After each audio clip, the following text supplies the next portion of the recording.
Salam kamu spesial. Saya senang sekali kita bisa berjumpa lagi pada saat ini.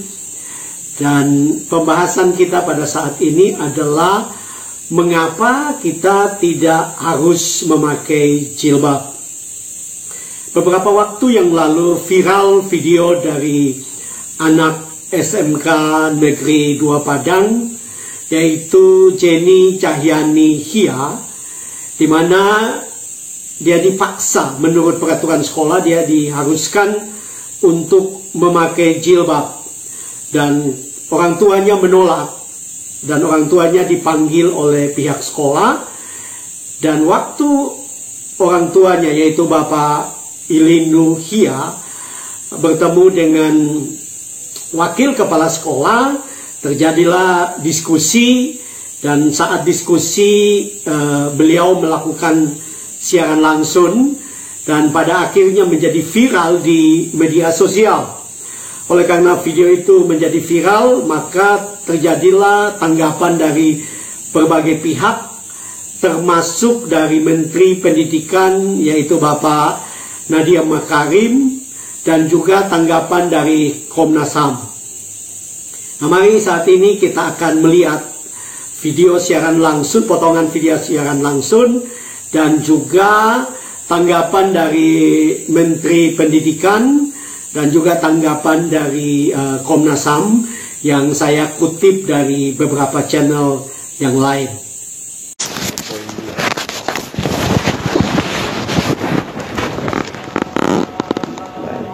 Ketertiban pakaian dan penampilan pakaian seragam. Semua dari kami pakaian seperti abu-abu berkerudung bagi perempuan, celana panjang rok abu-abu menurut standar SMK 2 Padang, dan model ini ada kita pajang itu fotonya. Begitu juga seterusnya bagi wanita untuk keseragaman. Iya. Berkerudung. Dan kemudian juga bapak kan sudah orang tua ya, ibu jadi mau masuk juga sudah bikin surat pernyataan yang ditulis oleh orang tua untuk bersedia. Saya rasa nggak ada. Ada surat pernyataan.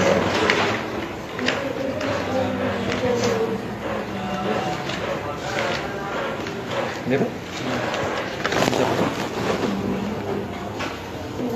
Oh, itu kan berarti kalau ada ikut tawuran, apanya kan bukan nggak ada disinggung masalah kerudung, Pak. Enggak, cuman yang poin yang ini Pak. Oke. Yang termasuk. Ya, terus nggak apa-apa, nggak usah kita permasalahkan. Terus ya. Jadi tentunya menjadi janggal. Iya. Bagi guru-guru ketika ada anak yang tidak ikut peraturan di sekolah. Iya. Kita semuanya sepakat. Iya. Kemudian bagaimana? Itu makanya saya kesini, Pak. Itu kemarin kan anak saya juga kan waktu dipanggil siapa yang menghina, dibilangnya hari itu kan dipanggil pakai kerudung. Pertama kan dibilang anak saya ditawarin panggil orang tua saya. Dan dibilang kan nggak usah bilang sama orang tua. Berarti kan ada yang bilang peraturan gubernur. Saya juga cari-cari di Google nggak ada. Saya juga cari di peraturan Menteri Pendidikan. Saya juga cari di Menteri Dalam Negeri. Terakhir kasus di Riau. Hemat saya, itu kan saya kemarin kan yang aturan sekolah itu kan jilbab ini, Pak. Lambang agama saya, Pak. Kalau saya pakai jilbab, seakan-akan saya membohongi identitas agama saya. Ya kan? Di mana hak agama saya? Hak asasi saya. Yang lain wajib dipakai. Seakan-akan saya, bagaimana Bapak sekarang ini dipaksa masuk ke yayasan lain. Kalau ini yayasan nggak masalah sama saya, itu aturan. Ini kan negeri, ya.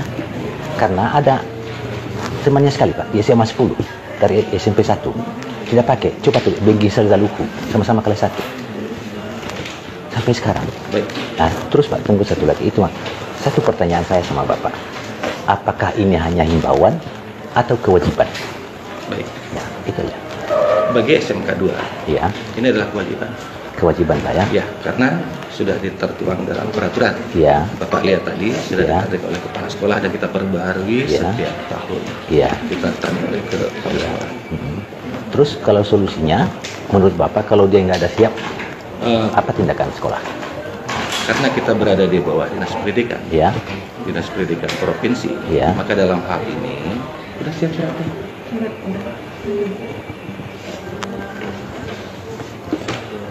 Sebagai bukti bahwa kita telah melakukan proses, tentunya kita minta si Jenny dalam hal ini, ya kan, dan kemudian diketahui oleh orang tua. Minta tanda tangan ini. Bisa saya baca dulu, Pak? Boleh, silakan.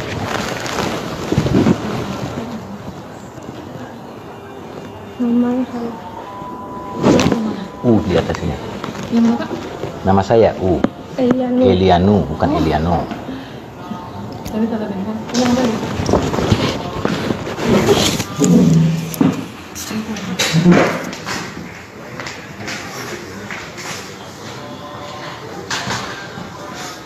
Ini suratnya loh.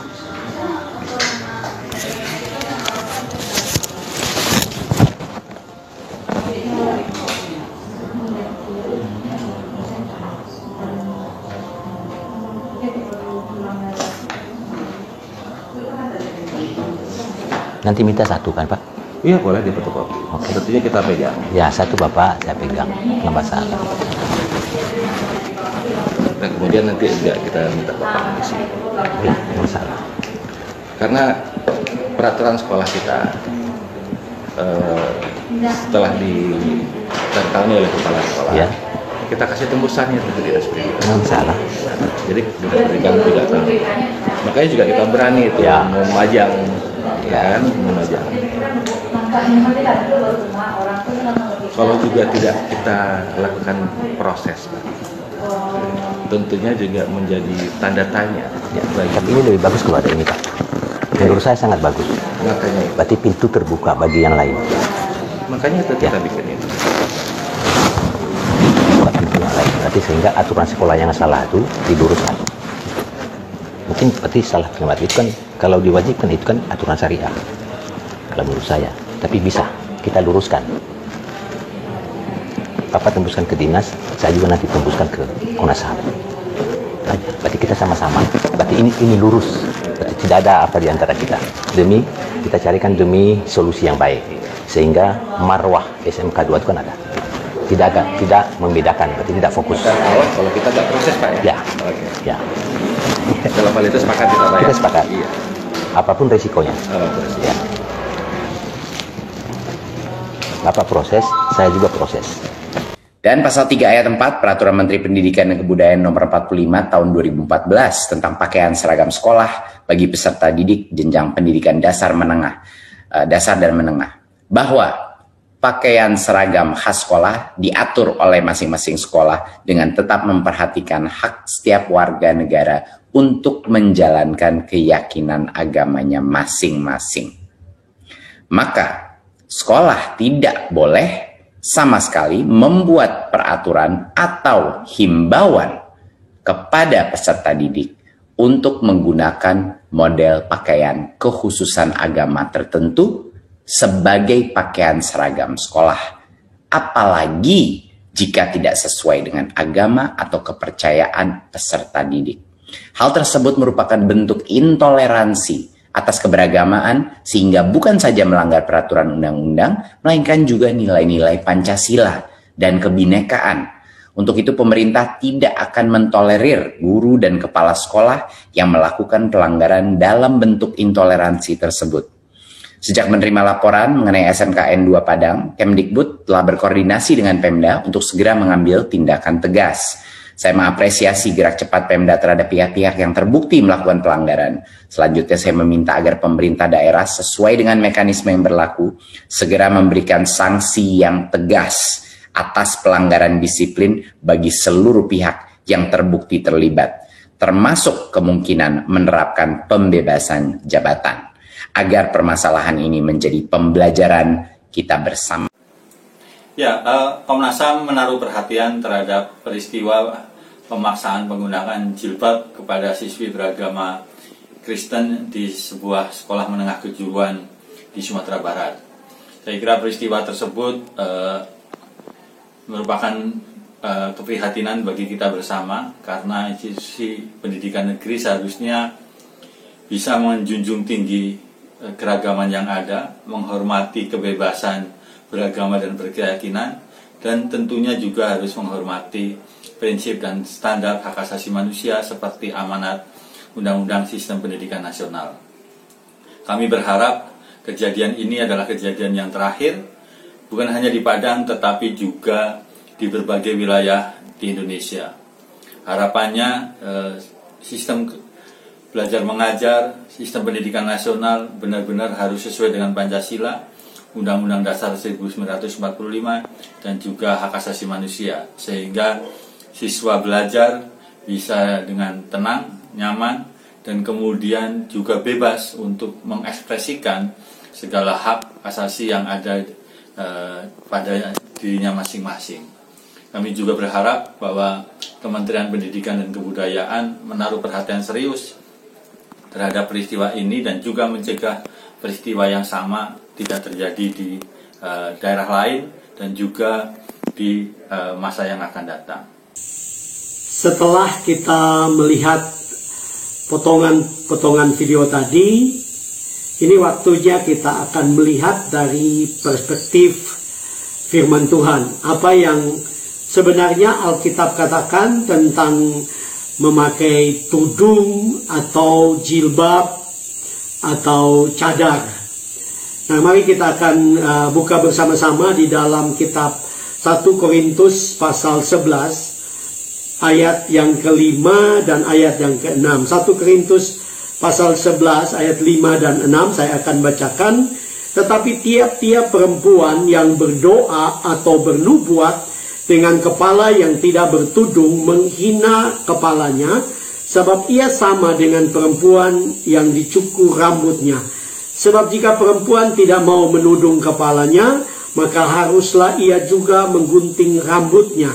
Tetapi jika bagi perempuan adalah penghinaan bahwa rambutnya digunting atau dicukur, maka haruslah ia menudungi kepalanya.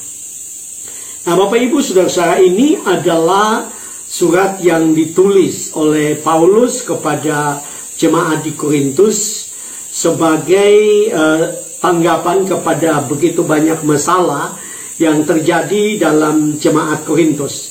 Ada 3 hal yang kita bisa belajar dari kebenaran firman Tuhan, yaitu yang pertama, tudung atau jilbab bukanlah perintah bagi semua orang percaya.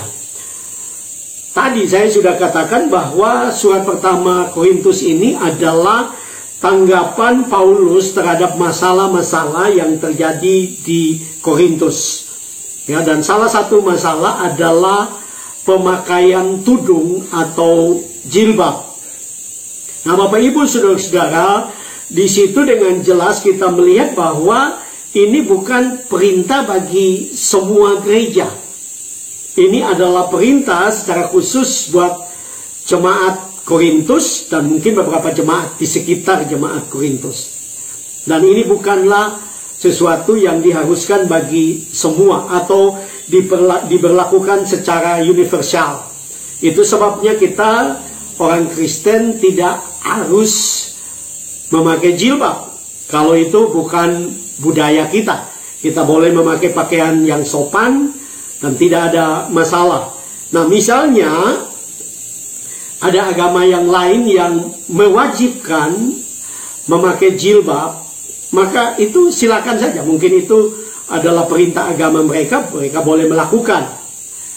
Nah, apa yang terjadi kalau misalnya satu waktu saya gambarkan seperti ini, ada kondisi di mana karena radiasi nuklir kita semua diwajibkan, laki-laki perempuan, memakai tutup kepala atau tudung atau jilbab atau apapun namanya.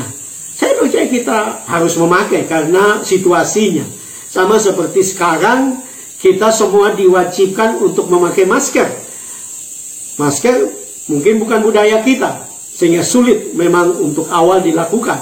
Tetapi pada akhirnya akan menjadi budaya kita.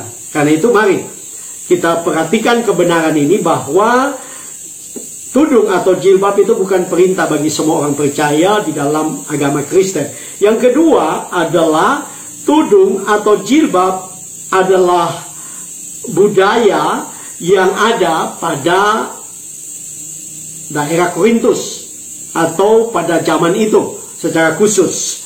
Karena saya memperhatikan di dalam satu tafsiran dikatakan dalam 1 Korintus 11 ayat 4 itu dikatakan bahwa perempuan Romawi yang sudah menikah dan bukan janda dan bukan pelacur secara kultural diharapkan untuk mengenakan cadar di depan umum sebagai tanda bahwa mereka menikah. Ada sangat sedikit wanita lajang di dunia militeria kuno. Jadi budaya di daerah tersebut adalah memakai jilbab atau cadar atau tudung. Bukanlah budaya untuk semua atau budaya Kristen. Ini bukan budaya Kristen, tapi budaya pada waktu itu. Nah, mungkin orang berkata, ya Pak Pendeta, tetapi kalau kita memperhatikan foto, misalnya Maria, Ibu Yesus, Maria Magdalena juga memakai tudung. Sekali lagi, karena itu budaya Timur Tengah, di mana mereka memakai jilbab. Dan kenapa, sekali lagi ada tafsiran lain mengatakan bahwa kenapa diharuskan di jemaat Korintus itu harus memakai tudung atau jilbab. Karena para pelacur di kuil Artemis itu biasanya berambut pendek. Dan mereka tidak harus memakai tudung, karena itu adalah tanda dari mereka untuk menarik perhatian pelanggan. Itu sebabnya jemaat Korintus diharuskan oleh Paulus untuk memakai jilbab atau tudung, karena bisa terjadi orang salah menilai bahwa seorang wanita adalah wanita pelacur oleh karena dia tidak memakai tudung. Yang ketiga adalah Allah tidak melihat tudung atau jilbab, tetapi Allah melihat hati. Waktu Paulus berbicara tentang keadaan manusia di akhir zaman, Paulus berbicara cukup keras, dan di dalam 2 Timotius 3 ayat 5, di situ dikatakan secara lahiriah mereka menjalankan ibadah mereka, tetapi pada hakikatnya mereka memungkiri kekuatannya. Jauhilah mereka. Nah, Paulus mengingatkan kita bahwa jangan kita hanya secara lahiriah melakukan ibadah kita dengan penampilan agamis dan sebagainya, tetapi kita memungkiri kekuatan Tuhan atau tidak sungguh-sungguh percaya kepada Tuhan. Paulus bahkan mengingatkan kita untuk kita menjauhi mereka. Artinya Paulus sedang berbicara tentang kesungguhan di dalam batin kita, kesungguhan di dalam roh kita untuk beribadah kepada Tuhan, bukan sekedar penampilan lahiriah. Teristimewa kita akan melihat apa yang diinginkan oleh Allah dari orang-orang percaya. Mari kita akan lihat di dalam 1 Samuel pasal 16 ayat yang ke-7. 1 Samuel 16 ayat yang ke-7. Saya akan bacakan buat kita semua. Tetapi berfirmanlah Tuhan kepada Samuel, jangan pandang paratnya atau perawakan yang tinggi, sebab aku telah menolaknya. Bukan yang dilihat manusia, yang dilihat Allah. Manusia melihat apa yang di depan mata, tetapi Tuhan melihat hati. Nah, kisah ini adalah kisah di mana Tuhan mau memilih raja untuk menggantikan Raja Saul. Dan Tuhan menyuruh Samuel pergi ke rumah Isai, dan ada 8 anak daripada Isai. Yang satu yaitu Daud ada di padang gurun mengembalakan kambing domba. Dan waktu Samuel melihat Eliab, melihat Syama dan Abinadab, Samuel berpikir bahwa dengan penampilan fisik mereka adalah calon pengganti Raja Saul. Tetapi Alkitab dengan jelas tadi ayat yang kita baca bahwa Tuhan menolak mereka. Tuhan melihat hati, manusia melihat penampilan fisik, manusia melihat penampilan luar, tetapi Tuhan melihat hati. Nah, dalam kehidupan beragama yang benar pun Harusnya yang dilihat adalah hati. Saya tidak mengatakan bahwa orang boleh berpakaian tidak sopan untuk pergi ke gereja. Itu bukan maksud saya. Tetapi pakaian kita harus sopan, teristimewa hati kita harus benar di hadapan Tuhan, hidup di dalam pertobatan, sungguh-sungguh mengasihi Tuhan, bukan dari penampilan luar, bukan dari sesuatu yang kelihatan, tetapi sungguh-sungguh di dalam hati kita. Saya percaya itu yang Tuhan inginkan bagi kita semua. Saya percaya firman Tuhan menjadi berkat besar bagi kita semua. Haleluya. Amin.